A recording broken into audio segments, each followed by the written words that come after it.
Welcome to the Meaningful Mediation Podcast, the place where leading lawyers and negotiators share their best tips and strategies for mediation and negotiation.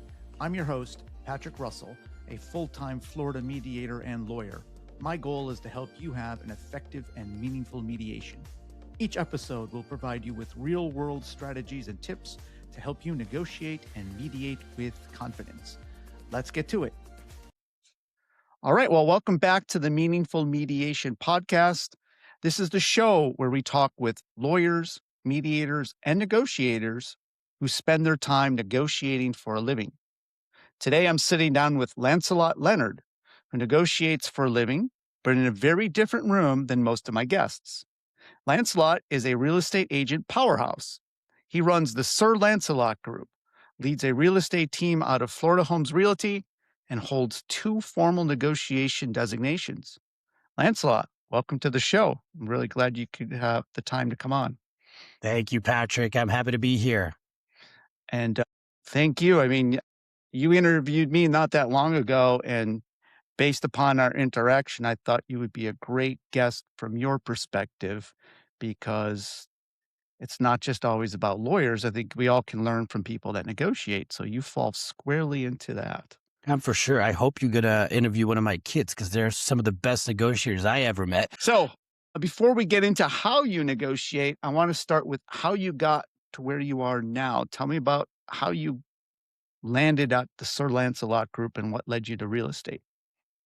It's a journey, definitely, in itself. I'm originally from Hungary, where I started my career somewhat as a professional in the insurance industry, where we were selling life insurances and auto policies and all that. And negotiations started back then with a lot of learning. Kiyosaki and other people influenced our. Then I became a bartender, bartended for a long, long time, 14 years. And that's pretty much somewhat of a negotiation or sales within the bar, upselling your liquors, et cetera, et cetera. And once I reached a cap there, I was in Miami already. I was thinking about a path of what I could take where I can grow even more. And that was real estate. And I took my license, passed everything, flying colors, and got into real estate, where I've been for the last about 12 years. Getting to the Sir Lancelot Group was a pretty wild and long journey, let me say that. Coming from Miami up to the Daytona area and going through the hurdles of educating and learning even more to get to where we are right now. The certifications, I was negotiations expert and certified residential specialist, which also entails negotiations within that. And some of those designations are only achievable if you're a top 2% producer in the country to be able to get the certified residential specialist. And within that, I picked negotiations as one of my top subjects because I think that brings the most to the table for our clients. And it's not just about, learning the techniques. It's a lot about the experiences that you get throughout your whole process. I think I have about 200 deals under my belt at this point and around $100 million in sales volume for my real estate company. I'm also a contractor where you negotiate contracts with your clients. I'm also a mortgage broker. So there's a lot that goes into this complex business at this point. For sure. And you've got one of the most recognizable names, I would say. Thank you very much. Yes. How many other Lancelots do you run around into in the world? I've met only one other Lancelot. It's an Indian guy working on a cruise ship where I was working as well as a bartender. He was from India. Imagine that connection. Yes, exactly. That's what I said. He said he knew one other Lancelot because I asked, I was like, how many other Lancelots did you meet? And he's like, I have one more that works for Carnival and he was a Jamaican bartender. So I was like, it seems like Lancelot is a bartender name. Yeah, for sure. So you mentioned that you're a certified residential specialist, and also you carry both the negotiation certified and certified real estate negotiator credentials. Correct. Most agents don't pursue formal negotiation training. Why did you? I think that it brings value to the table. And when I was reading about what is the highest impact and what gets your best ROI for your clients, it's negotiations. if you know how to deal with people, read people, talk to them in the proper way, a lot of times negotiation is not about numbers and like, oh, this, that, the other thing. It's about different terms and life expectancies and being able to communicate properly with someone. And you learn a lot of those skills in these classes of how to read people, like that is one of the highest ROI in any world, I think. And you can use that in your private life and business life and anywhere else. Because if you know what situation they're in and you know how to ask the right questions, negotiation's not about giving them facts. It's about asking the right questions and then finding out what the needs and wants are, and then going back, trying to finesse the deal in a way that fits their wants and needs. Because a lot of times it's not about price. It's about a closing date or a piece of furniture or something, like it would be nice if we could push this a little bit because I'm only getting paid that time. You get what I'm saying? So it's finding those little small details out and then adjusting your paperwork accordingly. Let's say that. And personalities matter too, right? Oh yeah. Personalities, big. I'm big on the disc profile, which I know you probably know about. It is the certain type of people. Yeah, the D category, the I, and the S and C. So D is pretty high type A kind of people, a straight to the point, get me what I want, Don't waste my time. No conversation really. It's just pure. Speed is the priority there. Correct. And then you got your I's that are like myself, like to talk and have fun and enjoy a nice long conversation. That's most of the people, by the way. So these are a little less. I's are there. And we need to build rapport. The I's like to build rapport and know you and know what you're about and how you do things before they open up. And then it goes back and forth and they trust you. Trust is a big thing in negotiations. To build the trust up, to build the rapport up, to know each other before committing to something. A lot of times that's all real estate is basically building rapport. Then you got your I's. I's are analytical. They like numbers. They like facts. And you put a bunch of those in front of them. They're introverts. They're not that open. You can see that when they're talking to you and they're not talking in really long, nice sentences. They're shorter. They don't like to say a lot. They look around. They look scared most of the time. It's crazy, but they're timid a little bit. You're analysts. Yes. He's a combination of that. C is too super introverted and definitely even more analytical than the C's. Like it's even more depth. Like give me solid sheets of everything in the area, all the statistics, and they go through that, and it's crazy. But yeah, if you they cannot make a decision without data. Correct. Yeah. So that is an important part of our business and to build rapport, of course.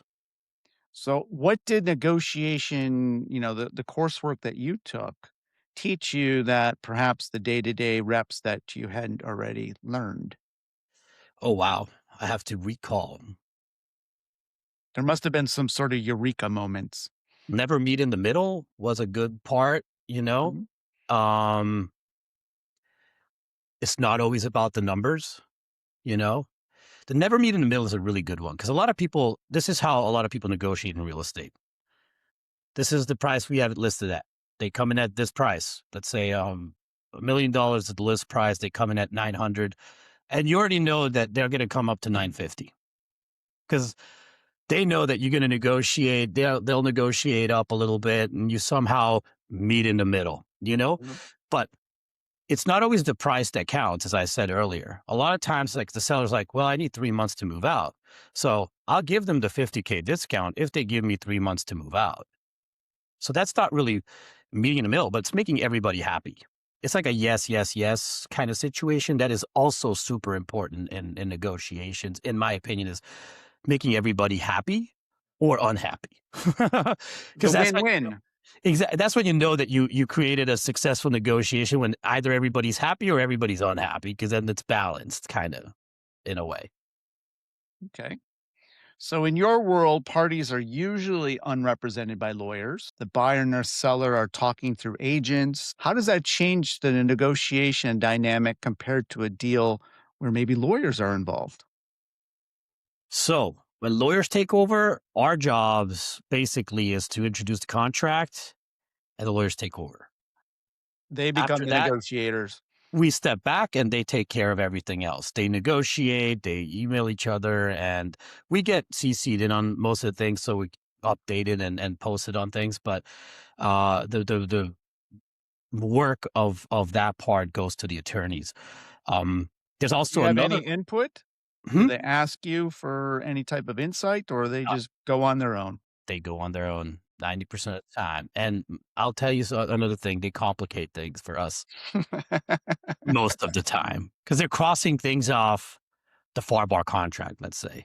And I'm like, it's created by attorneys for us to use. And they're like, oh, we don't like this, we don't like that. And I'm like, oh my God, now it's going to be complicated because now the other attorney, and it's a lot of times in what I see is a way for them to make an extra buck because they're crossing off meaningless things a lot of times, but that means that that's an extra charge for an extra half an hour work. And I'm like, do you really need to remove this part of the contract? It's not, you get what I'm saying.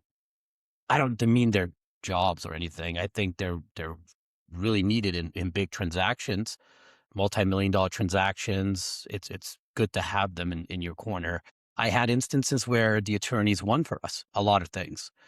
We had a shady other side with it wasn't the attorney wasn't shady because he was protecting his clients' interest, but they wanted to evade FERPTA, for example, try to get out of it somehow. They were foreign nationals selling a multi-million dollar property on the beach, and they were trying to evade FERPTA in a certain kind of way, which their attorney figured a kind of way out for it. Our attorneys didn't want anything to do with that because the responsibility ultimately would have fell on the buyer. Buyer was on my side. I found them a great attorney. At the end of the day, we got a $300,000 discount and they paid for the FERPTA. And so we won a lot by having an attorney. If we wouldn't have been represented, it could have gone really south. And it was my suggestion to the clients, like, I think we should hire an attorney. Mhm. Because there is times when the agent puts its hand up, this is not my level anymore. Like, we need some legal counsel for this because it gets out of to the point where like I don't want to counsel you on this anymore because it's not my jurisdiction. Yeah. Then when you don't have attorneys involved, there's egos. You got one agent with an ego, you got another agent with an ego, and then you got your sellers and buyers with their egos. And a lot of times it gets complicated because of the walls. If you have two good agents that are experienced and know what they're doing and therefore the transaction to come to fruition, it works really smoothly. If you got an ego guy and a non-ego guy, it can go south, and they can be that barrier to getting a deal done because they don't want to sell the house for less or whatever it is, because it would hurt their reputation or something. You get what I'm saying? Yeah. My favorite is when you represent both sides as a transaction broker. You're not representing both sides. You're a transaction broker. You're relaying messages from one to the other. The message comes in and you funnel it back out to the other person, to their personality. You don't want to put a seller and buyer in the same room if they're different personalities because the communication will get flawed. But an agent as a conduit in between that knows how to communicate from one side to the other You can become a translator. correct. It's like a translator in the middle, like what you do in mediation. Yeah. It's exactly like that. You're basically mediating between the two sides as a realtor at that point. You're figuring out what they want, how they want it. And then you try to, put this nice big Play-Doh together and make it happen for everybody. So everybody's pleased. I just had one of those yesterday and it went really smooth. We got everything done within an hour, Mhm. everything penciled out on paper, signed, ready to go. Well, this is precisely why I wanted to have you on because we chatted about this before, how your role is quite analogous to mine as a mediator. You do some of the same things just in a different arena. but Yes. some of the same skills apply. So it's really interesting to see the overlap and how we're using the same tools, but in different places. So let's get away from our analytical lawyer friends and talk about your clients for a second. So, what happens when emotions take over? And it always does at some point. How do you manage it without making it worse? A lot of times we call it the talk when you talk them off the ledge. That happens when it's a high stress situation, people moving from out of state into state. And it's like, if I don't close on this house, excuse me, if I don't close on this house, I won't have a place to stay. Or they're having second thoughts about buying or closing on a deal. Um, that happens. I'd say 50% of the time, having those conversations. I seem that the best solution for that is open communication and a lot of it. So if you have the time to give them a call, you know, every couple days, every 2, 3 days, and say, hey, everything's going fine. Looks like everything's good. I talked to your mortgage broker. I talked to the other side. Everything's fine. That keeps them at calm and at ease. But if you do get to that situation, I had 4-hour conversations at 7 p.m. to 11 p.m. with clients, or midnight calls from California clients where they were like, I don't know if I want to do this anymore. You then come in as the psychologist of the game. And if you have enough knowledge of them and you know them as people, which comes from building the earlier rapport that I mentioned, you illuminate them with the knowledge you have, as in you are making this choice because you want to be closer to your family, or you have a great opportunity here and that's why you want to come here, and just remind them of what they told you basically. And that helps a lot to get them off, or, positive things. Keeping them on mission. Correct. Keep them on the mission. Because their mind is going everywhere at that point. Like, they're like, oh, am I going to lose my money? What am I going to do? I don't want to do this anymore. I had people back out last minute, and I said, look, cold feet doesn't get you your money back. Everybody will feel sorry for you, but you dragged on a deal for 25, 30 days. Don't expect to get your escrow back. And I try to be really transparent about that in the beginning. Is like, if you don't qualify in the final moment of the deal, it's fine. You'll get your money back. But if you just want to walk away because you decided to, because you didn't decide this is the right house for you, then you're probably not going to get your money back. Mm-hmm. And it's a lot of times it's like $1,500, $2,000. It's not like, wow, we're going to give up 25. I've seen people walk away from $30,000, $40,000. Yeah. And they were like, I'm fine with that. I just don't want the place anymore. But that's a different category. Mm-hmm. These people make that money in a month. The $1,000 to $2,000 people, it's tough for them to let go of that, and they don't realize that once you sign that binding agreement, you're committing to giving that money to the other side if anything happens. A lot of times, if you're a good negotiator, a good agent, you can get half of it back. Like, look, I'll do my best to get some of it back for you. And most sellers will give you half of it back because they know it's not worth tying up the property for a few $1,000s. And they'll be, look, don't give me the whole thing, give me half. And they'll do it because it's like, okay, whatever. I'll still got some bucks for having it off the market. The other thing is that a lot of people don't realize as buyers, because this happens mostly on the buy side, is when you tie up a property, they still have that mortgage payment. They still have the electricity bill. They still have the water bill. And they're not openly marketing their property to other buyers because you're the one buying it. And it could be vacant. Exactly. They might have already packed up and started moving because they thought you're going to close on the property. They already had expenses related to that transaction. And that good faith deposit is for that as well. Like, in my opinion, is really like, it's not your money once you put it in the escrow account. It is yours if you close on the property, but it's not yours if you walk away. Yeah.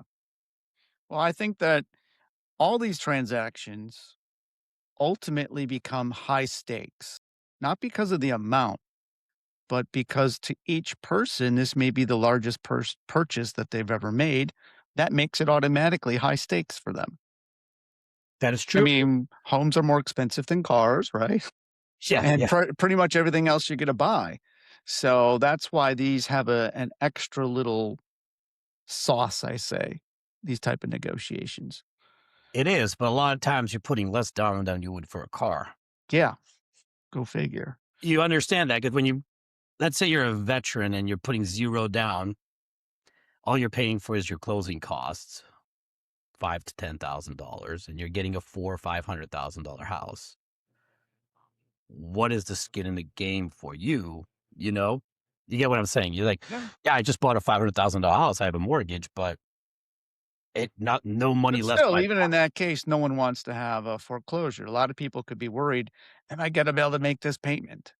How's that going to happen? Am I stretching it too thin? All that's at the same time, the financial pressures behind it. Most of the time, or in the lifetime since I've been a realtor, a purchase and a mortgage payment was lesser than a rental payment for a like-kind property.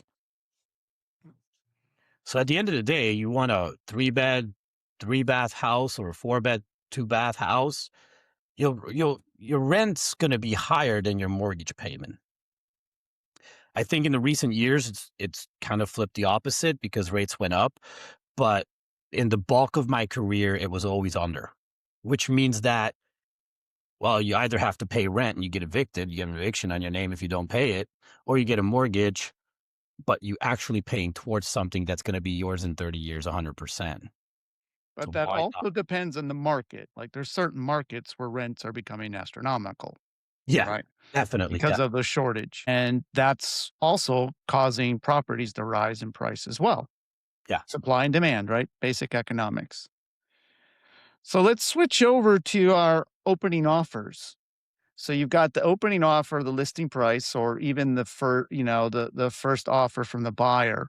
Those tend to get a lot of weight how the rest of the deal plays out. So how do you think about anchoring those two numbers? So it's not the number, it's the phone call you make prior to sending over the offer. Tell me about the phone, the So I 99% of the time, there's a few times I don't call because it's a small deal. I know it's going to get accepted no matter what. So you don't make the phone call, but almost every single time I make the phone call to the other agent, or if there's no other agent, then to the seller, and talk to them about my clients. My clients are well qualified. They have, if it's an investor, they have multiple properties in the building already or in the area. If it's W2 or anything else, or a veteran, I mentioned that because a lot of times when negotiation comes into play, it's a lot about heart in the residential world. Numbers are one thing, but it's a lot about heart. And if you tend to mention the right things to the right people, that gets passed along to the person that needs to hear it, and it will soften the land of a tough offer. And give me an also, you bring up example. facts. Give me an example of how you maybe finessed a number that was below the reasonable expectations of the seller. Usually that's the going in number. So number one, I tell my buyers or sellers to expect those or send those. We're going to send in probably something of sorts, but I try to tell my buyers if they're like, well, why don't we, let's say it's a property, let's put some real numbers out there because it's better to work with real numbers. It's a $500,000 property. Don't make a $400,000 offer unless it's justified. If I can't justify it through comps, don't do it. Because it's gonna hurt our chances of a good negotiation and possibly getting an even better deal. Nobody hires an agent to get a wholesale price. If you understand me, if there's an agent involved, you want top dollar because that's what we do. We get on average 10% more for your home than if you go on market by yourself, which covers our fees and makes you a little extra. That's why, and that's a national average from NAR. It's proven number. It's out there. You can research it. Agents get you more money. That's what we do. So if you're dealing with an agent, you don't want to upset them. So the best way I found was, look, this is what we're approved for. That, it's usually happens in the lower price range, under 300. It doesn't happen in the higher price range because higher price range is usually approved for a lot more than what they're spending. The lower price range tend to offer as much as they can because that's what gets them the house they kind of want. Still not their dream home, but it's up there, So if, let's say, my clients are only approved for 280 and we're looking at $300,000 home, I'll go in and say, look, guys, we really want this home. My buyers deserve it. They're really nice people. They work, one's police officer, one's nurse, whatever, but they just started a new family. They have a kid, they have a couple pets. They really love the neighborhood. They really want to be here, but this is our top budget. We can't squeeze any more out of it. And we probably ask you for some concessions as well. And just being super honest and straightforward about the situation usually gets it done, unless there's other contenders. Yeah. So what you've just described, I'm just going to relate it back to my world, is very analogous to mediations. In other words, when people are making settlement offers, the best ones are the ones in which there's some sort of backup behind it, some sort of reasonableness, some sort of evidence, suggestions, ideas. It's not arbitrary, right? It's just not, like you said, it's not just the number. And oftentimes when counsel throw out a number and that's it without any explanation behind it, that's not well received in the other room because the first thing they'll ask me is, why and how did they get there? And if I don't know and I haven't been provided that, all I can do is say, I'm not sure. We can ask, but right now I haven't been provided that information. So yes, going in with that extra little spice and information and context, I can see how that helps. And it's the same situation at mediation. It's the same thing with wants and needs too. So I need this much for my house. That's one of the negotiations we have at a listing appointment. Because it's like, okay, you need that much, but is your house worth that much to the market? Because your house is only worth as much as the highest bidder is willing to offer for it. That's how you gauge a market, And if you high priced, if you're 15% over market price, you have 5% of the buyer pool. And more than likely, you're not going to get any offers. You probably only you might even not even get showings. If you're in the 10%, you'll probably get showings. If you're within the 5% range, you might get offers, but they're going to be lower. So when you're pricing a property on to the market, you want to hit the market price as accurate as possible. And that will get you the 50 to 60% of the buyer pool, and it will get you the highest chance to net the most amount. Yeah. But that's, a lot of people don't understand that. It's like, why don't we price it 10, 20,000 over the estimated value of the home? Because they're going to negotiate down anyways. Said, but if you have two deals come in at the same time, they'll negotiate up. Well, think about this like practical analogy. Do you remember the auto trader? Yeah. Right? Buy cars, motorcycles, whatever. And if you're flipping through that and you see the cars you like, and you generally should know what the car's worth. You're going in like, I have a budget and I know what, I want that 2008 Corvette. And I know that that's about the number. And if you're flipping through it and you see one that is, say it's supposed to be at $29,000 and it's at $39,000. Most likely, what is the person going to do? Flip the page, right? They're not even going to stop and say, hey, let's negotiate with that guy. No, you're going to look for the one that is in your range. I mean, it's common sense. But often we get wrapped up in our castle, right? Our personal domain, and we take things very personally. And so we think it's worth more or we want more. Another advice I like to give to my sellers is, as soon as we sign that listing agreement, this is not your home anymore. You pack up your personal items, put them in a box and put them in a garage or put them in a pod or get it off site. This is not your home anymore. This is my home until it sells. Because how do people receive that? Some of them receive it really well. You got to put the thought behind it. And I always tell them this, look, when a buyer comes through that front door, they have to feel that this is theirs. If you have your child pictures picture wall with all your families from the last 25 years on the wall, they're going to go look at that. Look at how nice family, you know, they're not going to see their pictures on the wall. So your artwork, your memorabilia, your religious emblems, your personal pictures, they all need to be changed out to a mutual pattern that anybody can assimilate to, or just remove it totally, you know?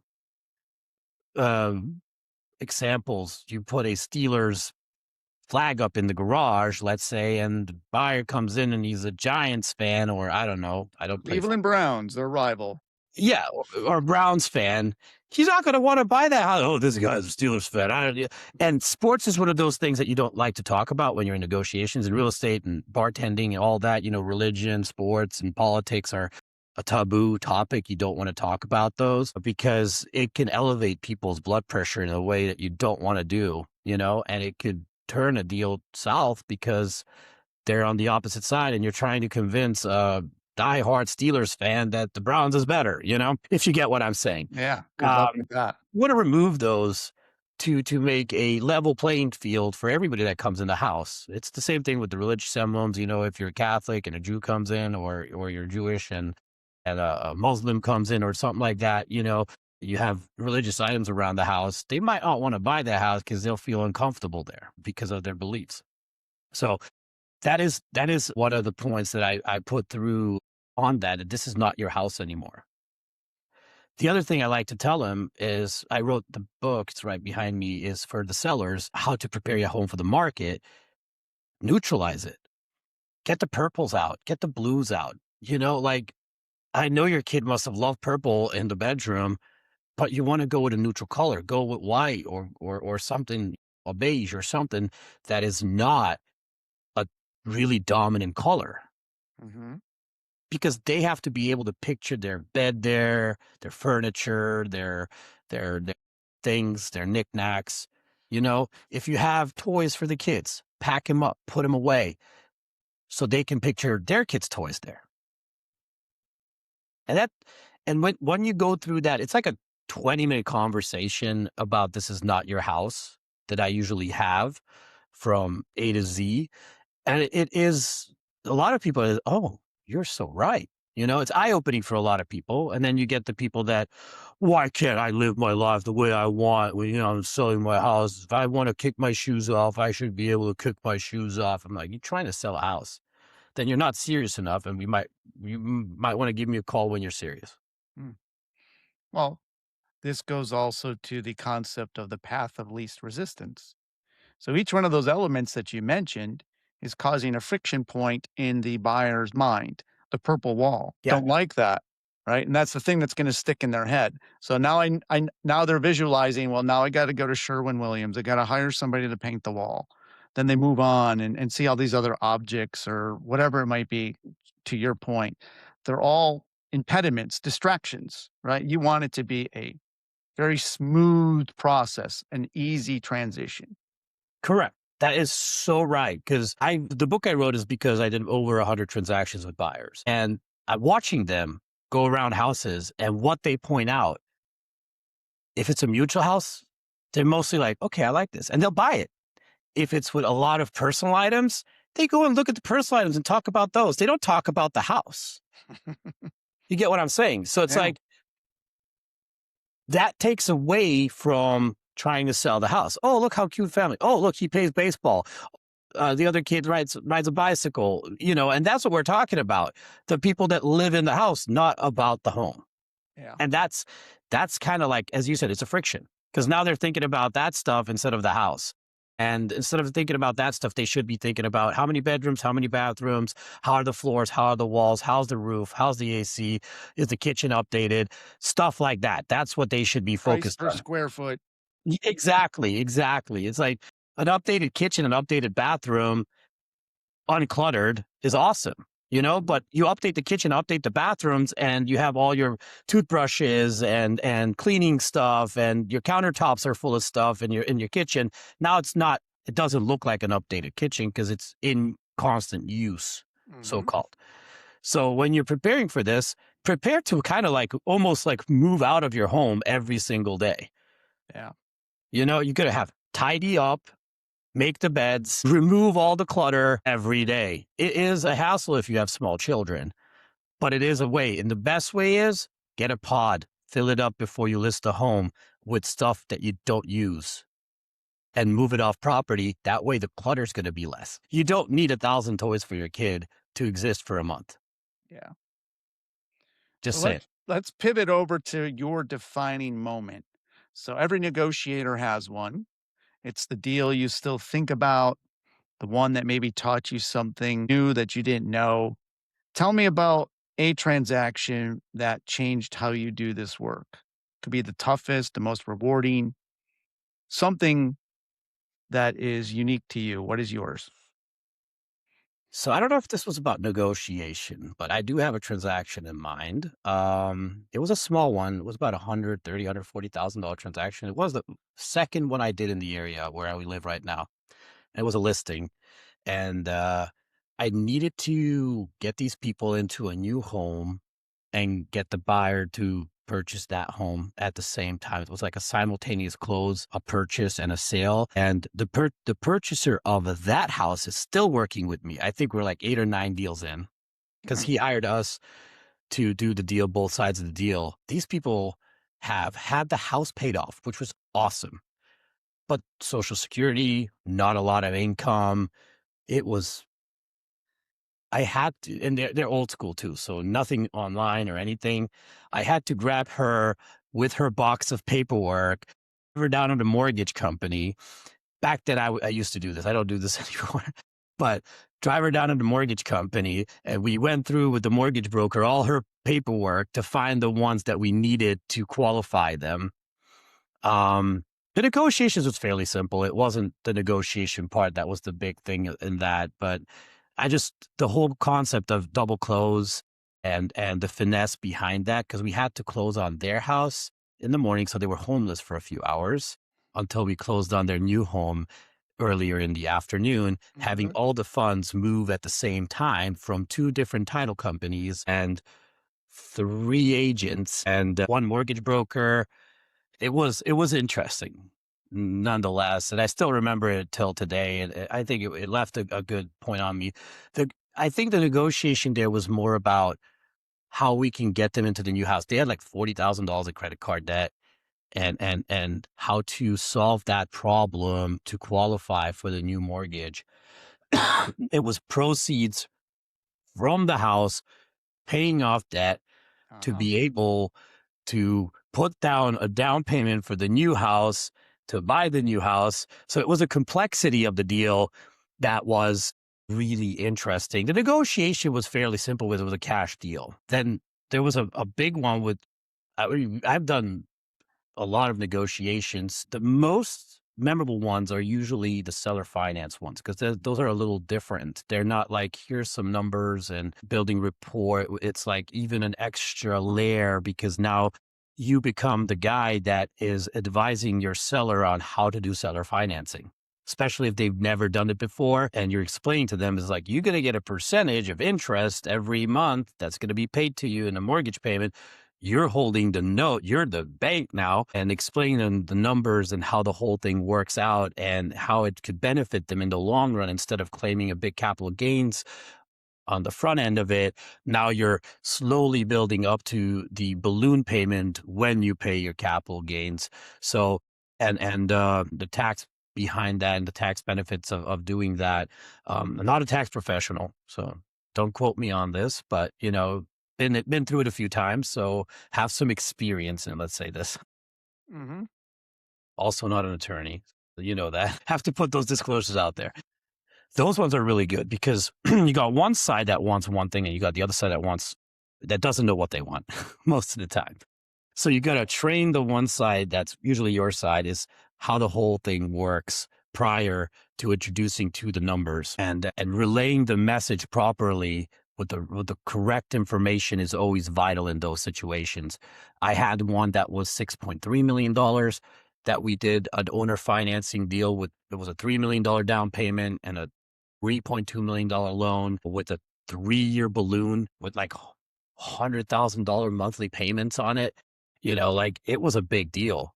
It was my largest deal too so far. It was fun because it was kind of like a personal residence for the person that was buying it. She was buying it to live in it. Plus, it was also a 10-room boutique hotel underneath the top residence in St. Augustine. Beautiful double dock at the end, big ground from the rooftop. You could see the ocean. There was a jacuzzi up there. It was a really cool property. That's close to my heart. And also the buyer was amazing. She was coming from Miami and she's close friends with the Dalai Lama. She's a big Buddhist. She runs a temple. So it was just like the house numbers had to be changed after she moved in because it wasn't aligning with the chakras. When we were searching for property, what's the house number, Lance? That was always the first question. And I'm like, house number, why does that really make it makes a difference for some people, I'll tell you that. And then aligning all of that, because we looked at properties all the way from Melbourne to Jacksonville. Wow. And that's a quite big span of house hunting on the ocean to find the right property, to get the right size that would yield some income, plus it would be a residence. And it all came to fruition at the end of the day. But it was quite a bit of back and forth. I think we negotiated a deal for 3 weeks. Well, again, applying that to this side of the world, some of those skills and what you did is thinking outside of the box, right? Definitely. Especially in the first case, and just problem solving in the second case, finding the solution to make it work. So again, we're talking the same language, just in different spheres. Well, think about the second one this way too, okay? That you have a buyer that wouldn't really qualify for a $3 million mortgage. So you have to find them a property where the seller's able and willing to finance that part. So that's already a big task to find that. I worked with that person for 11 months before we found the right property, because it's a really small portion of properties that fit her criteria. And it had to be on the market for me to be able to see it. Cause when you're working from Jacksonville to Melbourne, my area is Daytona, Ormond Beach, Port Orange. I can monitor this all day long. I have the access to it and everything. But when you have to monitor all the other properties, and you don't want to lose a client that is going to buy a $6 million property. Be honest, nobody wants to. Mhm. Plus she helps people. So it was also close to my heart. But finding the right property and then getting the other side to understand what you're trying to do and them to agree to what you're trying to do. It was a really good collaboration between the other agent and myself to nail that down to the point where it worked. The numbers worked for everybody at that point, and that was a numbers game a lot, but it was also, the emotional part of it about the house, et cetera, et cetera. But it was a lot to do with the numbers. And that's why it was a 3-week negotiation, because we're going back and forth trying to figure out what would work for both parties. Yeah. Nice. Well, this is the final segment, and it's the key one. So, what are your top 3 tips for better negotiation outcomes? So, if you had to hand someone 3 things they could put to work in their next negotiation, not theory, but practical things, what are your best 3 tips for better negotiation outcomes? Build rapport. Find out what the wants and needs are to be able to apply those properly in the negotiations. And a third one, use common sense. Mm, A lot of time it works. Actually, it works almost every single time. Be honest. Negotiations is a lot. So don't give everything out at the same time, but be honest of what you give. You don't have to release all the information you know about your client right up front, but you can be honest about what you do release. Make sure that your client's okay of you releasing the information that you are releasing. So make them aware of how you negotiate and tell them what you're planning on doing and have them agree to that in a way so you're not liable for releasing information that is not supposed to be released.